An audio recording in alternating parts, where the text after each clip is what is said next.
Hi friends, I am Abhishek. Welcome to my YouTube channel the ocean of Shiksha. तो आज जो हम वीडियो डिस्कस करेंगे वो हमारा एम लक्ष्मीकांत का 38 चैप्टर रहने वाला है। यानी कि आज की वीडियो हम पंचायती राज का इसलिए डिस्कस कर रहे हैं क्योंकि आज हम वो क्वेश्चंस डिस्कस करेंगे जो कि ऑलरेडी जो हमारा सिविल सर्विस एग्जामिनेशन है उसमें से पंचायती राज में से जो भी क्वेश्चंस पूछे गए उसको आज हम डिस्कस करेंगे। तो इसीलिए सबसे पहले हम पंचायती राज इंस्टीट्यूशंस के बारे में डिस्कस कर लेंगे, तब हम वो क्वेश्चंस देखेंगे जो कि पर्टिकुलर से पंचायत से पूछा गया है सिविल सर्विस एग्जामिनेशंस में। अगर आप सिलेबस उठा करके देखो सिविल सर्विस एग्जामिनेशंस का, तो उसमें आपको पर्टिकुलर पंचायत आपको क्या है एक टॉपिक देखने को मिलेगा, यानी कि लोकल गवर्नमेंट को क्या है पूरा एक टॉपिक दे रखा है जिसके अंदर से क्वेश्चंस पूछे गए हैं। तो इसीलिए आज हम सिर्फ जो पंचायती राज है उसके रिगार्डिंग हम प्रीवियस ईयर क्वेश्चंस पेपर ही डिस्कस नहीं करेंगे। उससे पहले हम आज का जो चैप्टर 38 है उसको भी साथ साथ में कंप्लीट कर लेंगे। अगर आपने कंप्लीट कर लिया है तो ये एक तरीके से आपका रिवीजन, और जो क्वेश्चंस हम डिस्कस करेंगे वो आप एज ए टेस्ट सीरीज की तरीके से आप उसको अटेम्प्ट कर सकते हो। इससे ये पता चल जाएगा कि जो आपका पंचायती राज सिस्टम जो टॉपिक है, जो काफी ज्यादा इंपॉर्टेंट टॉपिक बन जाता है, उस पर आपकी कितनी पकड़ है। तो चलिए हम सबसे पहले अपने टॉपिक को क्लियर कर लेते हैं, एक बार पंचायती राज समझ ही लेते हैं, उसके बाद हम एमसीक्यू क्वेश्चंस प्रैक्टिस करेंगे जो कि प्रीवियस ईयर में पूछे गए। सबसे पहले हम बात करते हैं किसके बारे में, पंचायती राज सिस्टम के बारे में, जिसे हम पंचायती राज सिस्टम या हम सिस्टम की जगह पे आप पंचायती राज इंस्टीट्यूशंस PRI यानी कि शॉर्टकट में आप इसको याद कर सकते हो। अगर हम पंचायती राज इंस्टीट्यूशंस की बात करते हैं तो हमारी कंट्री के अंदर इसे और किस नाम से जाना जाता है, एक हम इसे लोकल गवर्नमेंट के नाम से भी जानते हैं, यानी कि अस्थाई गवर्नमेंट के नाम से हम इसे जानते हैं। यह हमारी कंट्री में कब स्टैब्लिश किया गया था, तो इसके लिए हमारी कंट्री में 73rd and 74th constitution amendment act करके हमारी कॉन्स्टिट्यूशन में पंचायती राज लाया गया था। 78 थर्ड कॉन्स्टिट्यूशन जो था हमारा वो था 1992 में, जिसके लिए हम क्या बात करते हैं, रूरल एरिया में क्या करना चाहिए, रूरल एरिया में जो लोकल लेवल की गवर्नमेंट थी उसकी स्टैब्लिश के लिए हमने 73rd कॉन्स्टिट्यूशन अमेंडमेंट किया था। और जो हमारा 74th कॉन्स्टिट्यूशन अमेंडमेंट था वो था हमारा अर्बन एरियाज के लिए म्यूनसिपैलिटीज लाने के लिए, जिसे हम अगर आप MCD का नाम सुना होगा यानी कि म्यूनसिपल कॉर्पोरेशन डिपार्टमेंट। तो ये दो कॉन्स्टिट्यूशंस अमेंडमेंट के तहत क्या है, हम अर्बन एरियाज और रूरल एरिया के लिए क्या लाया गया था, लोकल लेवल गवर्नमेंट लाया गया था।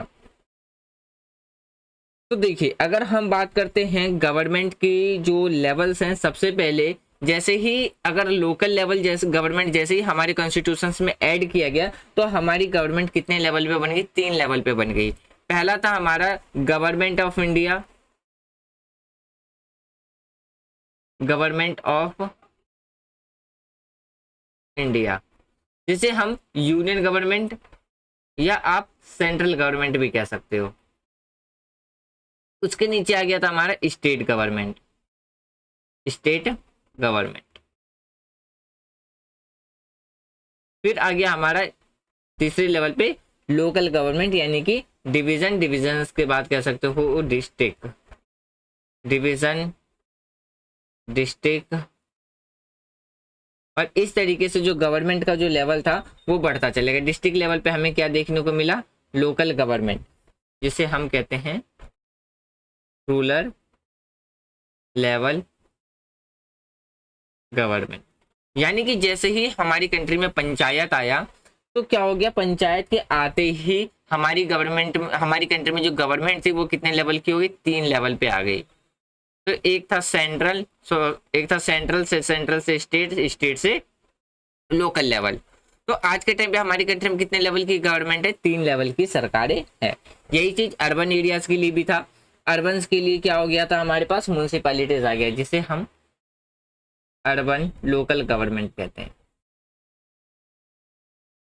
क्या कहते हैं, लोकल गवर्नमेंट। अब जैसे देखिए अगर हम बात करते हैं रूरल लोकल यानी कि रूरल लेवल गवर्नमेंट के बारे में, इसमें सबसे पहले हमें क्या देखने को मिलता है, जिला परिषद देखने को मिलता है, जिला परिषद।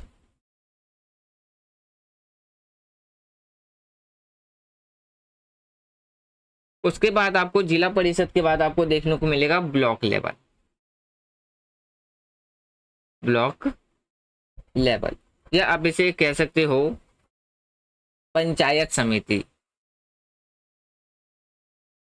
पंचायत समिति।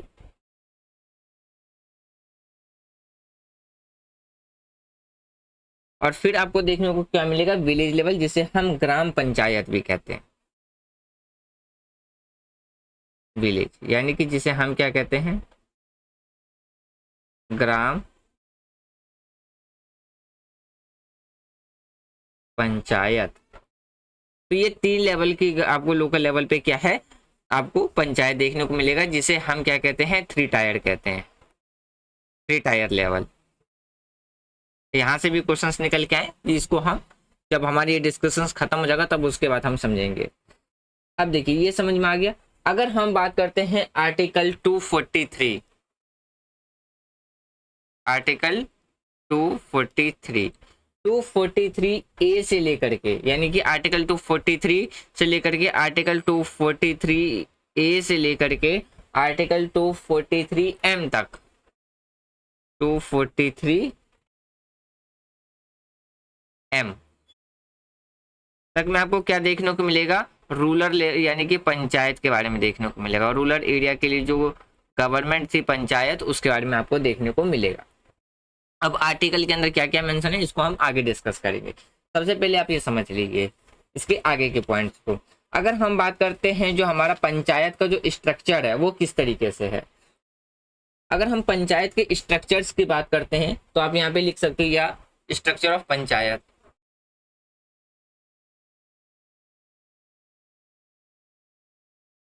Structure of panchayat, Raj system, Raj system, या आप इसको शॉर्टकट में पंचायत राज इंस्टीट्यूशंस भी कह सकते हो। ठीक है, अब देखो सॉरी यहाँ पे मैंने जो भी बताया कि ये एम तक था, ये एम तक नहीं ओ तक था। तो आर्टिकल 243 में पंचायत की डिफिनेशंस और आर्टिकल 243 ए से लेकर के आर्टिकल 243 ओ तक में किसके बारे में पूरा जो पूरा डिटेल है वो आपको इन आर्टिकल्स में देखने को मिलेगा, यानी कि आर्टिकल 243 से लेकर के आर्टिकल 243 ए टू आर्टिकल 243 ओ तक। आर्टिकल्स के रिगार्डिंग में भी क्वेश्चंस पूछा गया है कि किस आर्टिकल में पंचायती राज सिस्टम से रिगार्डिंग में क्या मेंशंस प्रोविंस दे रखा है। अब यहाँ पे समझिए, अगर हम इसके स्ट्रक्चर की बात करते हैं, सबसे पहले हम बात करते हैं थर्ड टायर से। थर्ड टायर में क्या है, आपको 3 लेवल देखने को मिलेगा। किसकी बात करते हैं, सबसे पहले आप रखिए इसको थर्ड टायर, जिसमें 3 लेयर आपको देखने को मिलेगा। थर्ड टायर, थर्ड टायर में सबसे पहले आपको क्या देखने को मिलेगा, डिस्ट्रिक्ट लेवल। अब देखो अगर हम डिस्ट्रिक्ट लेवल की बात करते हैं तो अलग अलग जगह पे डिस्ट्रिक्ट लेवल को अलग अलग नाम से जानते हैं, जैसे कि कहीं पे जिला परिषद के नाम से जानते हैं, या कहीं पे डिस्ट्रिक्ट काउंसिल के नाम से जानते हैं, कहीं पे यानी कि जिला परिषद हो गया, कहीं पे जिला पंचायत हो गया, या कहीं पे डिस्ट्रिक्ट पंचायत, अलग अलग जगह पे से अलग अलग नाम से जानते हैं। तो पहला आपका हो गया डिस्ट्रिक्ट लेवल, दूसरा हो गया आपका ब्लॉक लेवल, दूसरा आपका क्या हो गया, ब्लॉक लेवल। ब्लॉक लेवल को भी क्या है अलग अलग नाम से जानते हैं, जैसे कि कहीं पे आपको जनपद पंचायत देखने को मिलेगा, या पंचायत समिति के नाम से भी हम ब्लॉक लेवल को जानते हैं। और तीसरा आपको देखने को मिलेगा विलेज लेवल, विलेज लेवल, या जिसे हम ग्राम पंचायत के नाम से भी जानते हैं, ग्राम पंचायत के नाम से भी हम इसे जानते हैं। ठीक है, तो ये 3 लेवल पे जहां पे हमें पंचायत देखने को मिलेगा उसे हम थर्ड टायर पंचायत कहते हैं। सबसे पहले अब देखिए, ये तो पंचायत की बात थी, लेकिन ये पंचायत जो राज सिस्टम था, या हम बात करते हैं पंचायत राज इंस्टीट्यूशंस, वो हमारी कंट्री में ऐसे ही नहीं आया था। इसके लिए कुछ कमिटीज भी बनाई गई थी, जैसे कि हमारा बलवंत राज मेहता कमेटी था। फिर बात करते हैं जैसे कि हमारा अशोक मेहता कमेटी था, फिर जैसे कि GVK राव कमेटी था, LM सिवनी कमेटी था, ये बहुत से कमेटीज थे। फिर बात करते हैं जैसे गैडगिल कमेटीज थी। तो हमारी कंट्री में जो पंचायत आया गया था तो उसके लिए क्या है, पहले बहुत सी कमेटीज ऑलरेडी बनाई गई थी। अब हम सिर्फ वो कमिटीज के बारे में डिस्कस करेंगे जो exam of point of view से काफी ज्यादा इंपॉर्टेंट है। सबसे पहले हम बात करते हैं किसके बारे में, बलवंत राय मेहता कमेटी के बारे में। किसके बारे में, बलवंत राय मेहता कमेटी के बारे में। मेहता कमेटी, अब देखिए जो बलवंत राय मेहता कमेटी था, अगर हम इसके बारे में बात करते हैं तो ये कब बना था, इसको बनाया गया था जनवरी 1957 में। 1957 में बलवंत राय कमेटी बनाई गई थी। और इसने अपनी जो रिपोर्ट सबमिट की थी उसने कब की थी, ये रिपोर्ट की बात करते हैं। यहाँ पे आप लिख लीजिएगा रिपोर्ट और यहाँ पे रखिएगा फॉर्म, या आप बात कर सकते हैं इसको कंस्टिट्यूट जो किया गया था। तो इसने अपनी जो रिपोर्ट सबमिट की थी वो कब किया था, नवंबर 1957 में। बना कब था, 1957 में, और रिपोर्ट कब इसने जब सबमिट किया था, नवंबर 1957 में सबमिट किया था। तो देखिए अगर हम बात करते हैं ये जो हमारी कमेटी थी इसके द्वारा एक प्रोग्राम्स भी डेवलप किया गया था, वो कब किया गया था, 1952 में। और देखिए जो अगर हम नेशनल एक्सटेंशन सर्विस की बात करते हैं, अब देखिए सबसे पहले ये समझिए कि जो ये जो कमेटी थी इसका काम क्या था, एग्जामाइन करना जो भी काम कर रही है। क्या था, एग्जामाइन करना। अब देखिए किस किस का एग्जामाइन करना था, एग्जामाइन का मतलब होता है जांच करना, एग्जामाइन द वर्किंग ऑफ। अब देखिए किस किस का एग्जामाइन करने के लिए बलवंत राय मेहता कमेटी बनाई गई थी। सबसे पहला था जो हमारा कम्युनिटी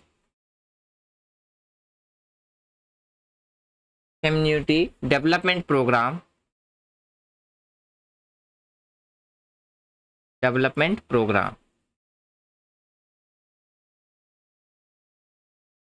कब का, जो 1952 का था, इसका एग्जामाइन करना। दूसरा था द नेशनल एक्सटेंशन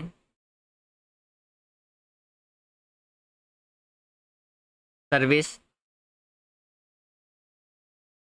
कब का, 1953 का, 1953। तीसरा, अब देखिए इन दो जो बॉडीज थी इनका क्या करना था, एग्जामाइन करने के लिए क्या किया गया था, बलवंत राय मेहता कमेटी बनाई गई थी। और मैंने आपको बता दिया था कि इसने जो अपनी रिपोर्ट पेश की थी कब की थी, नवंबर 1957 में इसके द्वारा क्या किया गया था, अपनी रिपोर्ट पेश की गई थी। तो इनके द्वारा क्या है, ये भी कहा गया था।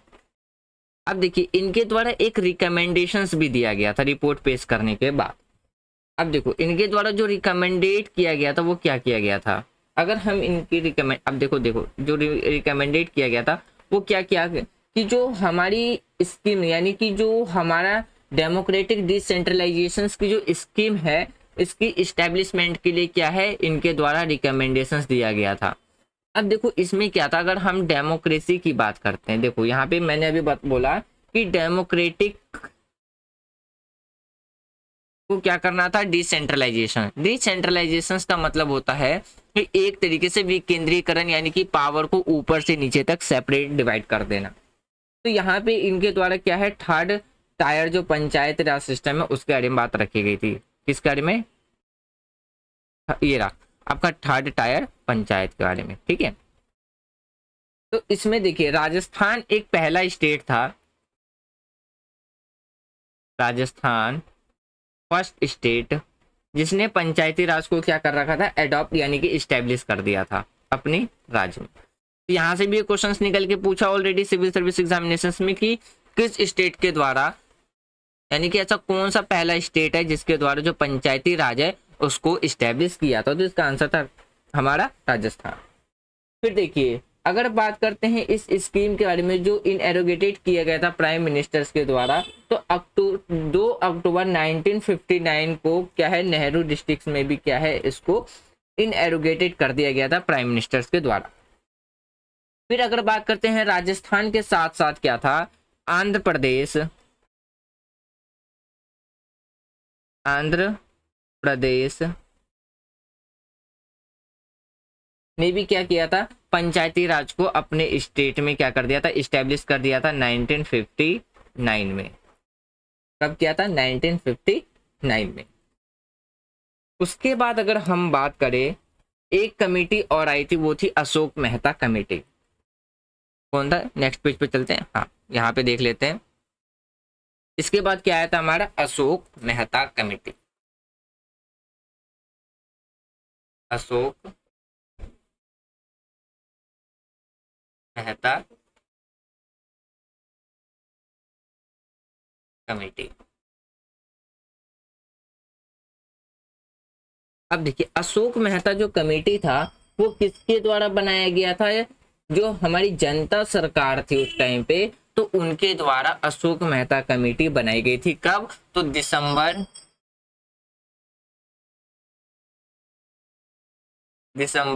1977 में। तो जो 19 दिसंबर 1977 में जनता गवर्नमेंट ने जो अपॉइंटमेंट की थी इसके लिए पंचायती राज इंस्टीट्यूशंस, और उसके चेयरपर्सन कौन थे, अशोक मेहता था, इसीलिए उनके उसके नाम पे क्या बना, अशोक मेहता कमेटी नाम बना। तो इन्होंने जो अपनी रिपोर्ट पेश की थी, इन्होंने अपनी रिपोर्ट कब पेश की थी, अगस्त 1978 में इनके द्वारा क्या है एक रिपोर्ट पेश की गई थी। उसमें क्या है 132 रिकमेंडेशंस दिए गए थे। क्या दिए गए थे, रिकमेंडेशन।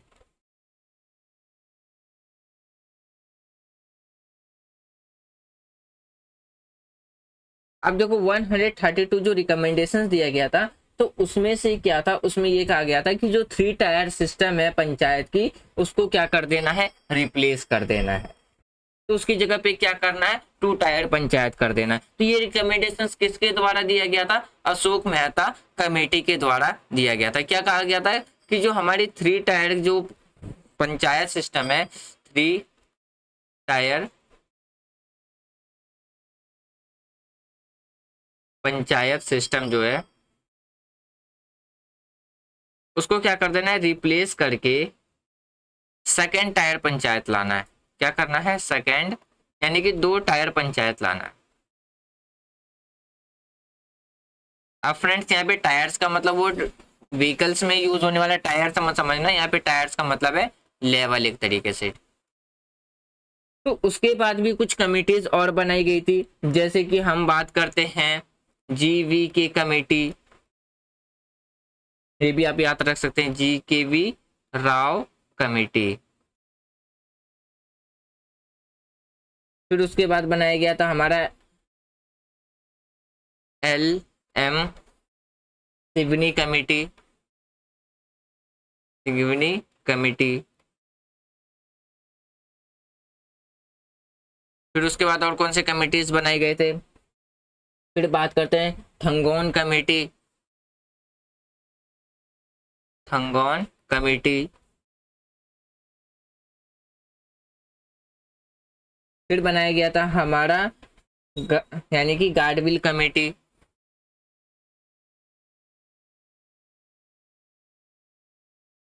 गाडगिल कमेटी। तो ये कुछ कमिटीज थी जो कि पंचायती राज के रिगार्डिंग में बनाई गई थी। तो यहाँ पे जो फ्रेंड्स है सिविल सर्विस एग्जामिनेशंस में वो क्वेश्चंस पूछा था कि एक साइड आपको कमिटीज के नाम दे दिए गए थे और उसको क्या करना था, सीक्वेंस यानी कि क्रोनोलॉजी के अकॉर्डिंग लगाना था, सीक्वेंस के अकॉर्डिंग लगाना था कि पहला कौन सा कमेटी आया और पहला कौन सा कमेटी नहीं आया। अब देखिए अब बात करते हैं इसको जो यानी कि जो कॉन्स्टिट्यूशनलाइजेशन जो किया गया था, यानी कि इसका जो संविधानिकीकरण किया गया था उसके बारे में बात करते हैं। किसके बारे में, कॉन्स्टिट्यूशनलाइजेशन।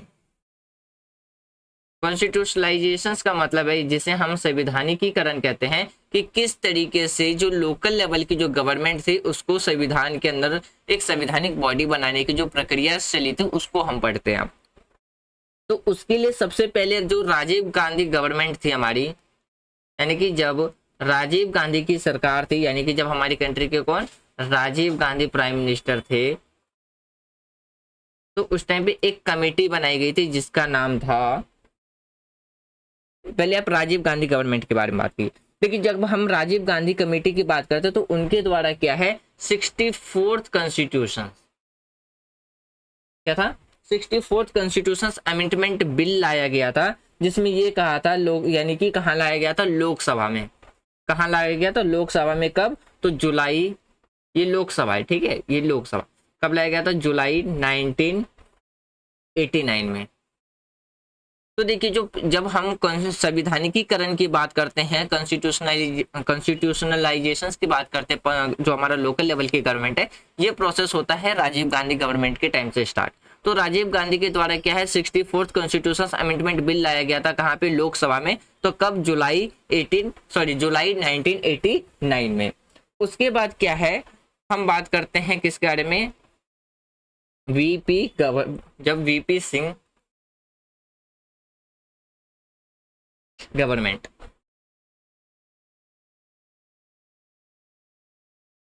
अब देखिए वीपी सिंह के गवर्नमेंट के टाइम की अगर हम बात करें तो उस टाइम पे क्या था कि एक जो गवर्नमेंट थी उनके द्वारा क्या है, एज्यूमिंग किया गया था नवंबर 1819 में कि जो प्राइम मिनिस्टरशिप थे, जो भी हमारे वीपी सिंह थे, उनके द्वारा ये अनाउंसमेंट किया गया था कि किस तरीके से जो पंचायती राज इंस्टीट्यूशन है और क्या किया जाए, इसको स्ट्रेंथ किया जाए।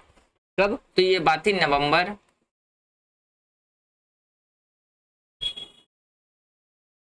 1989 की।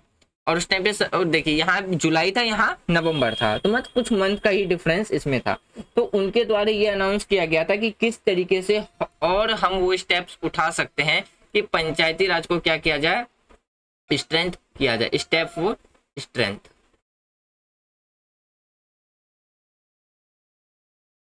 किसको, तो पंचायती राज इंस्टीट्यूशन, ठीक है। उसके बाद हम बात करते हैं नरसिम्हा राव गवर्नमेंट के बारे में।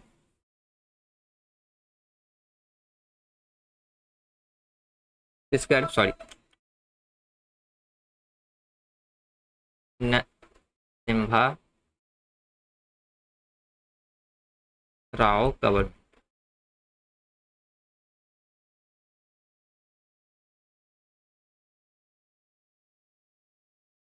अब देखिए अगर हम नरसिम्हा राव गवर्नमेंट की बात करते हैं तो उस टाइम पे क्या थे, जो हमारे पीवी नरसिम्हा राव थे, उनके द्वारा एक और कंसाइडर किया गया था, एक और मैटर्स को, जिसको जो उनके द्वारा क्या है, एक बार और ट्राई किया गया था कि हम क्या कर सकते हैं, जो पंचायती राज है उसको क्या कर सकते हैं, कॉन्स्टिट्यूशनलाइजेशन, यानी कि उसका संविधानीकरण कर सकते हैं, उनके द्वारा भी प्रयास किया गया था।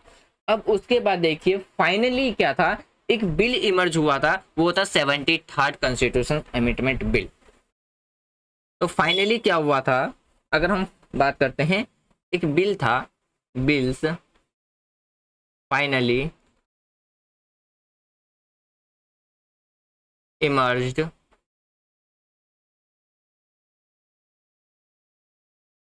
जिसे हम 73rd कॉन्स्टिट्यूशन अमेंडमेंट कहते हैं, ठीक है। अब देखिए तो इसमें क्या था, 24 अप्रैल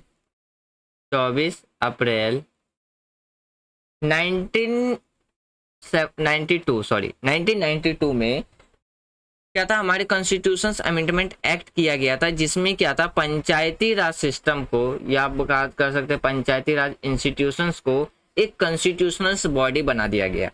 इसे क्या किया गया, तो हमारे देखिए ये आया तो था 1992 में, लेकिन ये जो एक्ट फोर्स में आया था वो कब आया था, वो आया था, सॉरी यहाँ पे एक मिस्टेक हो गया फ्रेंड, उसको आप थोड़ा करेक्शन कर लेना। देखिए 1992 में क्या था, एक कॉन्स्टिट्यूशन अमेंडमेंट एक्ट आया जो था हमारा 73rd, ठीक है। लेकिन जो 73rd कॉन्स्टिट्यूशन अमेंडमेंट एक्ट जो हमारे कॉन्स्टिट्यूशन में आया, उसको फोर्स में कब लाया गया था, यानी कि वो जो इम्प्लीमेंट हुआ था वो कब हुआ था, 24 अप्रैल 1973, 1973। तो इसमें क्या हुआ था, जो हमारा पंचायती राज था उसको एज अ कॉन्स्टिट्यूशनल बॉडी क्या किया गया, डिक्लेयर कर दिया गया। तो हमारे कॉन्स्टिट्यूशंस में एक न्यू पार्ट ऐड हो गया था। क्या हुआ, एक न्यू पार्ट ऐड हुआ। कौन सा पार्ट था वो हमारा, वो था 9th पार्ट। ये न्यू पार्ट हमारा क्या हो गया था, ऐड हुआ था, जिसमें हमने किसको रखा था, हमने अपने लोकल लेवल गवर्नमेंट को रखा, जिसे हम पंचायती राज इंस्टीट्यूशंस कहते हैं। अब बात करते हैं इसके कुछ आगे के टॉपिक्स।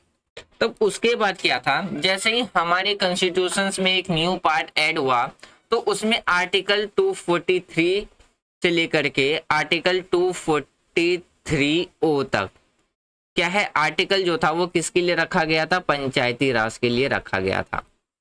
अब आप यहाँ पे समझिए कि किस आर्टिकल में क्या मेंशन है। अगर हम सबसे पहले बात करते हैं आर्टिकल 243 के बारे में, आर्टिकल 243, इसमें डिफिनेशंस के बारे में बात रखा गया है, यानी कि इसमें डिफाइन किया गया है कि पंचायत की क्या डिफिनेशन होगी, क्या होगी, इसमें डिफिनेशंस की बात रखी गई है। जिसमें आर्टिकल 243 में, ठीक है। अब देखो, अब बात करते हैं 243A। 243A की बात करें हम, तो इसमें क्या रखा गया है, इसमें रखा गया है ग्राम सभा के बारे में।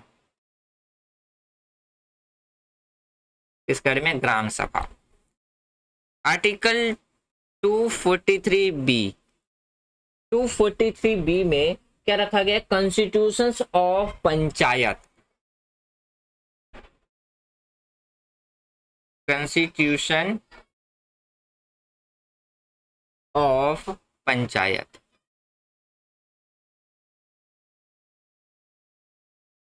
ये वाई है, ठीक है। हाँ, 243C, 243C में रखा गया compositions of panchayat, composition of panchayat. 243D, 243 में reservation of seat, reservation of seat. अब देखिए, अगर हम यहाँ पे रिजर्वेशंस की बात करते हैं, रिजर्वेशन ऑफ सीट, तो इसमें एसटी, एससी या हम वुमेन की बात करते हैं तो 33% सीट क्या है, रिजर्व रखा गया है। तो रिजर्वेशंस के बारे में सीट रखा गया। एक सवाल यहाँ से भी सिविल सर्विस एग्जामिनेशंस ने पूछ रखा था। फिर उसके बाद अगर हम बात करते हैं आर्टिकल 243E के बारे में, अगर हम आर्टिकल, सॉरी ई नहीं है ये, यहाँ पे आप ई के बाद आ जाता है सीधा एफ। अगर हम एफ की बात करते हैं तो डिस्क्वालिफिकेशंस के बारे में बात रखा गया है कि किस किस जो पीपल्स ऑफ रिप्रेजेंटेटिव है उसको डिस्क्वालीफाई किया जा सके। डिस्क्वालिफिकेशन किसके बारे में रखा गया, पंचायत कार्य में, किसमें, आर्टिकल 243F। आर्टिकल 243G के बारे में अगर हम बात करते हैं तो इसमें मेनली किसके बारे में बात रखा गया है, पावर, कि कौन कौन से पावर देखने को मिलेगा। फिर अथॉरिटी, अथॉरिटी, फिर बात करते हैं इसमें आपको रिस्पॉन्सिबिलिटी के बारे में देखने को मिलेगा, रिस्पॉन्सिबिलिटी, ये आपको देखने को मिलेगा आर्टिकल 243G। अब बात करते हैं आर्टिकल 243H के बारे में। आर्टिकल 243H की बात करते हैं तो इसमें किसके बारे में, पावर इम्पोज टैक्सेस से रिगार्डिंग में दिया रखा है, यानी कि impose power on tax. Article 243I पे, आर्टिकल 243I में जो बात रखी गई है वो बात रखा गया है constitutions functions of financial commission to review financial position, ये रखा गया है किसमें, आर्टिकल 243 आई में।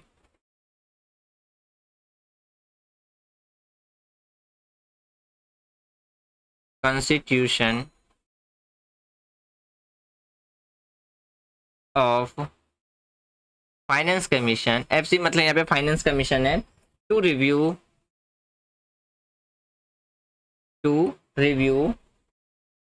Financial position, financial position. Article 243 J, sorry J, article 243 J में क्या रखा गया है कि जो ऑडिट ऑफ अकाउंट है पंचायत का, उसके बारे में रखा गया है। Audit of account of panchayat,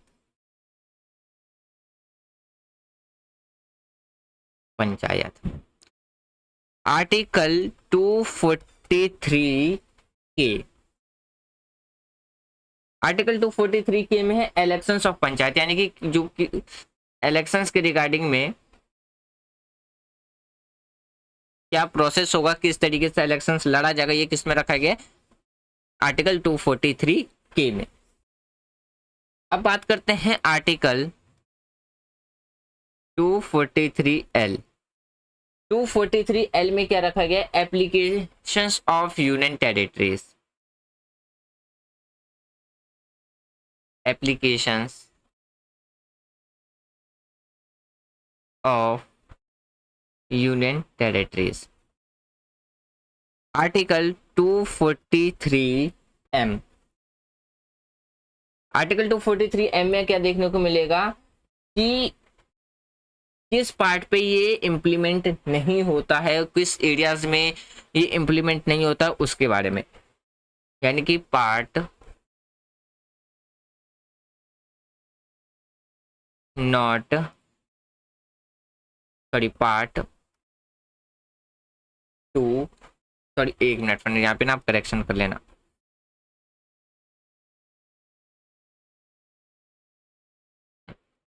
part not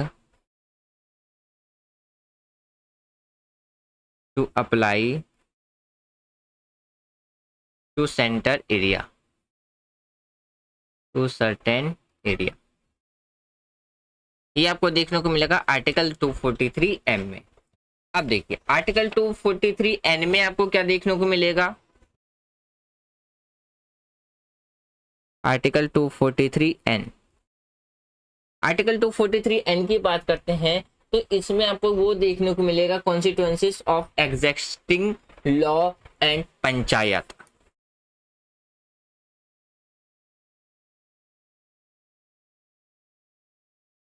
continuous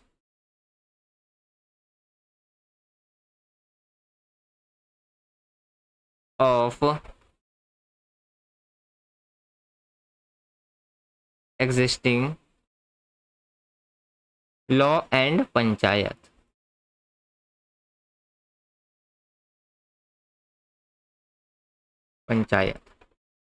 ये आपको देखने को मिलेगा किसमें, आर्टिकल 243 एन। अब बात करते हैं लास्ट आर्टिकल 243 ओ के बारे में।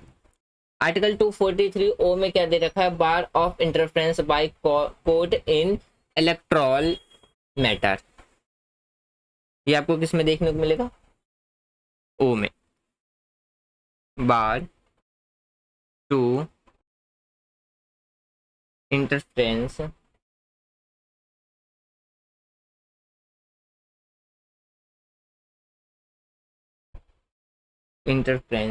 बाय कोर्ट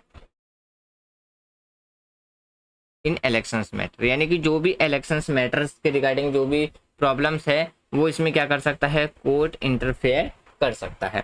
इस मैटर में आपको किस में देखेगा, आर्टिकल 243 ओ में देखने को मिलेगा। तो ये कौन से आर्टिकल में पंचायती राज के रिगार्डिंग में क्या दे रखा वो मैंने आपको बता दिया। ठीक है, अब देखिए इसके कुछ अगर हम फीचर्स की बात करते हैं तो इसके कुछ साइलेंट फीचर भी आपको देखने को मिलेगा।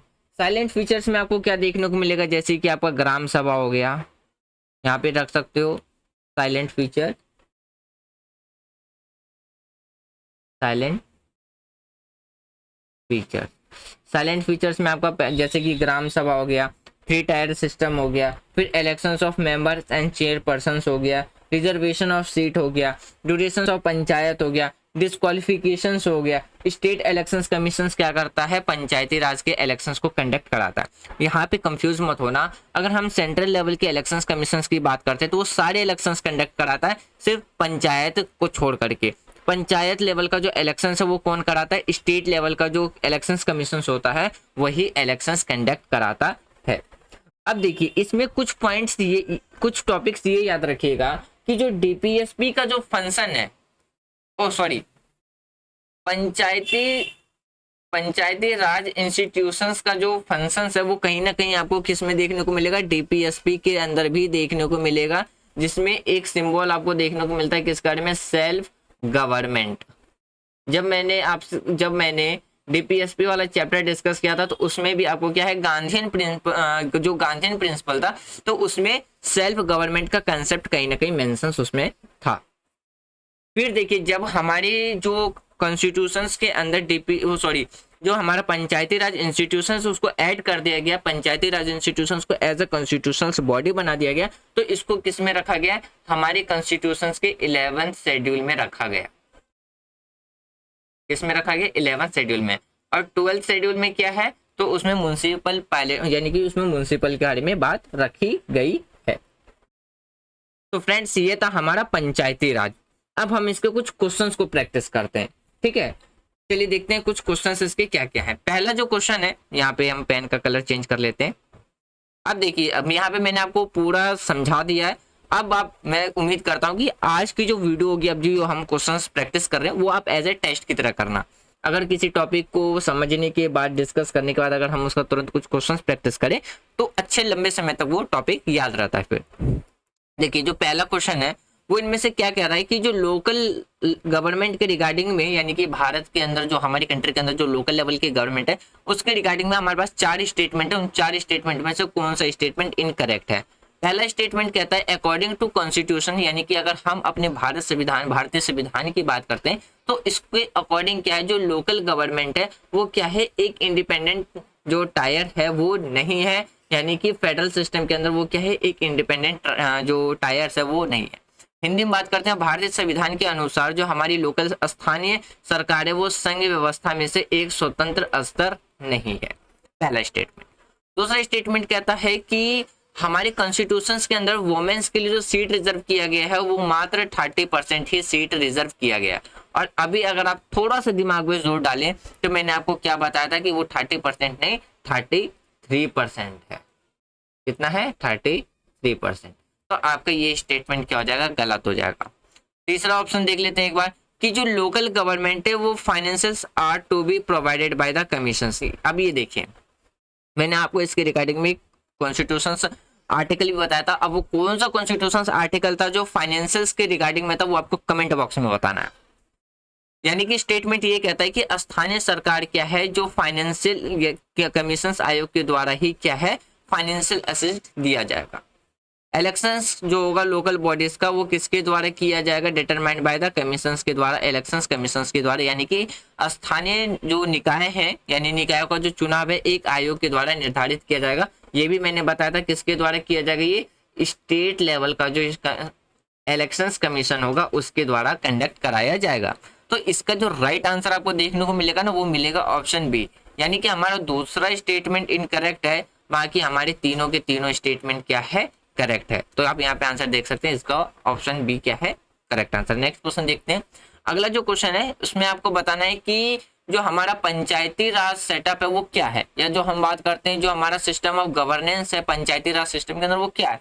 आपको पहला देखने को मिलेगा सिंगल टायर स्ट्रक्चर देखने को मिलता है, यानी कि एक स्तर पर स्थानीय सेल्फ गवर्नमेंट हमें देखने को मिलता है विलेज लेवल पे, ग्रामीण क्षेत्र पे। दूसरा है कि 2 tier system of local self government at the village and block level, यानी कि ब्लॉक लेवल पे क्या है, हमें 2 टायर की गवर्नमेंट देखने को मिलता है। तीसरा कह रहा है कि अगर हम बात करते हैं 3 टायर स्ट्रक्चर देखने को मिलता है लोकल सेल्फ गवर्नमेंट का, एक विलेज लेवल पे, ब्लॉक लेवल पे और डिस्ट्रिक्ट लेवल पे। और ऑप्शन डी है 4 टायर सिस्टम हमें देखने को मिलता है block level, village block level, district level और स्टेट लेवल पे। अब आपको बताना है कि इनमें से जो सिस्टम ऑफ गवर्नेंस है पंचायती राज सेटअप का वो कौन सा है। अब आप याद करिएगा, मैंने आपको ये बताया था कि अशोक मेहता कमेटी के अंदर रिकमेंडेड किया गया था कि जो 3 टायर की गवर्नमेंट है उसको रिप्लेस करके क्या कर दो, 2 टायर की गवर्नमेंट कर दो। और जो बलवंत राय मेहता की कमेटी थी उसके द्वारा जो रिकमेंडेशंस दिया गया था वो किसके लिए दिया गया था, 3 टायर गवर्नमेंट के लिए। तो सीधी सी बात है, इसका आंसर क्या आ जाएगा, ऑप्शन सी, यानी कि क्या आ गया आपका 3 टायर गवर्नमेंट, जिसमें हम विलेज, लोकल और डिस्ट्रिक्ट लेवल की बात करते हैं। थोड़ी देर पहले मैंने आपको समझाया था, इसका आंसर क्या हो जाएगा आपका option C is correct answer. Next देखते हैं, अगला जो क्वेश्चन है इसमें यह बताने कि ऐसा कौन सा पहला स्टेट है जिसने अक्टूबर 1959 में क्या है, पंचायती राज को इंट्रोड्यूस किया था। आपको अगर ईयर नहीं भी याद है, बस आप इतना याद रखिए कि पहला स्टेट पूछा जा रहा है, तो आंख बंद करके आप इसका आंसर क्या लगा दीजिए, राजस्थान लगा दीजिए, क्योंकि इसका राइट आंसर राजस्थान ही है। तो यानी कि पहला जो स्टेट था पंचायती राज इंप्लीमेंट करने वाला वो कौन सा राज्य था, राजस्थान। और राजस्थान के बाद किसके द्वारा किया गया था, ये किया गया था आंध्र प्रदेश के द्वारा। तो दूसरा स्टेट कौन था हमारा, आंध्र प्रदेश था। तो इसलिए इसका क्या हो जाएगा, option A is right answer. Next question देखते हैं। नेक्स्ट क्वेश्चन जो है, अब इसमें आप ये देखिए, क्वेश्चन ये है कि 1993 में जो पंचायती राज बिल लाया गया था उसमें क्या है, उसको हटा करके, यानी कि देखिए उसको हटा करके एक नई प्रोविंस लाई गई थी। अब उसमें से बताना है कि ऐसा कौन सा प्रोविंस यानी कि प्रावधान इनमें से नहीं है। ठीक है, अब देखिए इसमें ये कह रहा है कि 1993 में जो प्रोविंस लाया गया था पंचायती राज के रिगार्डिंग में, तो इनमें से बताना है ऐसा कौन सा प्रोविंस है जो इन 4 ऑप्शन में से नहीं है। पहला ऑप्शन कहता है कि a member of added responsibility in the area of agriculture, rural development, primary education and social forestry, यानी कि कृषि, ग्रामीण विकास, प्राथमिक शिक्षा और सामाजिक जो भी वाकिनी है या वानिकी है के क्षेत्र में कई आंतरिक जिम्मेदारियां होंगी। दूसरा स्टेटमेंट कहता है कि जो elections being made a mandatory for all post at the time they are due, यानी कि सभी पदों के लिए क्या है, जो भी समय तय किए गए हैं उसी पर चुनाव अनिवार्य किया जाएगा। तीसरा है a statutory representations for women in the panchayat up to a third of the strength, यानी कि पंचायतों में जो भी महिलाएं हैं, महिलाओं के लिए क्या 1/3 संख्या तक संवैधानिक प्रतिनिधित्व को रिजर्व किया जाएगा। फोर्थ है कि रेगुलर, यानी कि जो पंचायत सदस्य हैं को नियमित, बात करते हैं जो भी पंचायत के जो सदस्य होंगे उनको नियमित पारिश्रमिक, ताकि उनकी समय की जो पाबंदी है और जवाबदेही है उसको क्या किया जा सके, सुनिश्चित किया जा सके। अब इन 4 ऑप्शन में से बता रहे हैं कि कौन सा ऑप्शन करेक्ट है। ये 1999 में सिविल सर्विस एग्जामिनेशंस में क्वेश्चन पूछा था। इसका जो राइट आंसर होगा वो होगा ऑप्शन डी। तो यानी कि अगर हम 1993 में जो पंचायती राज बिल प्रोविंस लाया गया था तो उसमें ये जो हमारा चौथा है प्रोविंस है, प्रावधान है, वो उसमें मेंशन नहीं था, इसलिए जिसका राइट आंसर हो जाएगा आपका ऑप्शन डी। नेक्स्ट क्वेश्चन देखते हैं। अगला जो क्वेश्चन है उसमें ये बताना अ कॉलेज स्टूडेंट डिजायर, यानी कि एक कॉलेज छात्र अपने शहर की नगर परिषद के लिए क्या है, निर्वाचित होने की इच्छा रखता है, तो उनके नामांकन की जो वैधता है अन्य बातों के अलावा और किस महत्वपूर्ण शर्त पर निर्धारित करती है। यहाँ पे बात आ रही है उसकी क्वालिफिकेशंस की। ये बात पूछी गई थी आपसे 2000। पहला है वह अपने कॉलेज के प्रिंसिपल के अनुमति, यानी कि जो अनुमति है वो प्राप्त कर चुका हो, अनुमति प्राप्त करता है। दूसरा है वह एक राजनीतिक दल का सदस्य है। तीसरा है उसका नाम मतदाता सूची में है। या चौथा है कि वह भारत के संविधान के प्रति निष्ठा के कारण क्या है, एक घोषणा दाखिल कराता है। अब आपको बताना है इन 4 ऑप्शन में से कौन सा ऑप्शन करेक्ट है। तो इसका जो राइट आंसर आपको मिलेगा ना, वो राइट आंसर मिलेगा आपको option A, sorry option C. उसका नाम क्या है, मतदाता की सूची में होना चाहिए। नेक्स्ट क्वेश्चन देखते हैं। इसमें आपके पास 2 लिस्ट है, लिस्ट 1 और लिस्ट 2। इसको आपको क्या करना है, करेक्टली मैच करना है। जैसे कि बात करते हैं जिला परिषद, जो हमें देखने को मिलता है सब डिस्ट्रिक्ट लेवल पे, आंध्र प्रदेश, मंडल प्रजा यानी कि मंडल प्रजा जो परिषद है आसाम, यानी कि यहाँ पे एक साइड पे नाम दे रखा है, दूसरे साइड स्टेट है, तो उसके अकॉर्डिंग आपको क्या करना है, करेक्टली मैच करना है। Tribal council Mizoram, absence of village panchayat Meghalaya. अब इन चार में से इस ऑप्शंस के अकॉर्डिंग बताना है कि कौन सा इसमें करेक्टली मैच है। ऑप्शन ए है कि ए का 2 से, बी का 1 से, सी का 4 से, डी का 3 से करेक्टली मैच है। ऑप्शन बी है ए का 1 से, बी का 2 से, सी का 4 से, डी का 3 से करेक्टली मैच है। ऑप्शन सी है ए का 3 से, बी का 2 से, सी का 1 से, डी का 4 से, और ऑप्शन डी है ए का 2 से, बी का 1 से, सी का 3 से, डी का 4 से। अब इन चारों में से बताना है कि कौन सा स्टेटमेंट आपका करेक्ट है। तो इसका जो राइट आंसर मिलेगा वो मिलेगा आपका ऑप्शन ए। ऑप्शन ए का मतलब है कि जो जिला परिषद है, जो सब डिस्ट्रिक्ट लेवल पे, वो आपको आसाम के अंदर देखने को मिलेगा। मंडल प्रजा जो परिषद है, ये आपको कहाँ पे देखने को मिलेगा, ये मिलेगा आपको आंध्र प्रदेश में। और जो ट्राइबल काउंसिल है वो आपको कहाँ देखने को मिलेगा, ये देखने को मिलेगा आपका मेघालय। और जो एब्सेंस ऑफ विलेज पंचायत है वो आपको कहाँ देखने को मिलेगा, मिजोरम में देखने को मिलेगा। तो इसलिए जिसका जो राइट आंसर है वो आपको option A is correct answer देखने को मिलेगा। नेक्स्ट देखते हैं, आज का लास्ट क्वेश्चन है। आपको ये बताना है कि यदि पंचायती राज डिसॉल्व हो जाए तो उसका इलेक्शंस कितने दिन के अंदर अंदर किया जाना चाहिए। ऑप्शन ए है 1st मंथ, ऑप्शन सी है 3 मंथ, ऑप्शन सी है 6 मंथ, और यह ऑप्शन डी है 1 ईयर। तो इसका जो राइट आंसर है वो आपको देखने को मिलेगा option C is correct answer. यानी कि मान लीजिए किसी भी कारणवश क्या होता है, जो हमारा पंचायती राज है वो डिसॉल्व हो जाता है, तो उसका इलेक्शंस कितने महीने के अंदर अंदर दोबारा से हो जाना चाहिए, तो 6 मंथ के अंदर अंदर दोबारा से इलेक्शंस कंडक्ट हो जाना चाहिए। तो फ्रेंड्स मुझे उम्मीद है यहाँ पे जो हमने एम लक्ष्मीकांत का 38 चैप्टर डिस्कस किया, साथ में कुछ वो क्वेश्चन भी प्रैक्टिस किए जो ऑलरेडी सिविल सर्विस एग्जामिनेशन में पूछे जा चुके हैं, तो वो आपके लिए काफी ज्यादा हेल्पफुल रहा होगा। और आपके जो भी डाउट्स होंगे इस चैप्टर के रिगार्डिंग में, आपको ये चैप्टर पूरी तरीके से समझ में आ गया होगा। यदि कोई भी डाउट हो तो आप अपने डाउट को कमेंट बॉक्स में लिख देना। जब हम इस नेक्स्ट चैप्टर डिस्कस करेंगे एम लक्ष्मीकांत का, वो होगा हमारा 26 चैप्टर, जो हम सीरियल वाइज जो सीरियल से चल रहे थे। लेकिन यहाँ पे मैंने 38 चैप्टर सिर्फ इसीलिए डिस्कस किया क्योंकि आज हमें वो क्वेश्चंस प्रैक्टिस करने थे, यानी कि एमसीक्यू क्वेश्चंस प्रैक्टिस करना था। तो आज पंचायती राज का टॉपिक था, तो इसीलिए आज हमने पंचायती राज चैप्टर को भी कंप्लीट कर लिया है।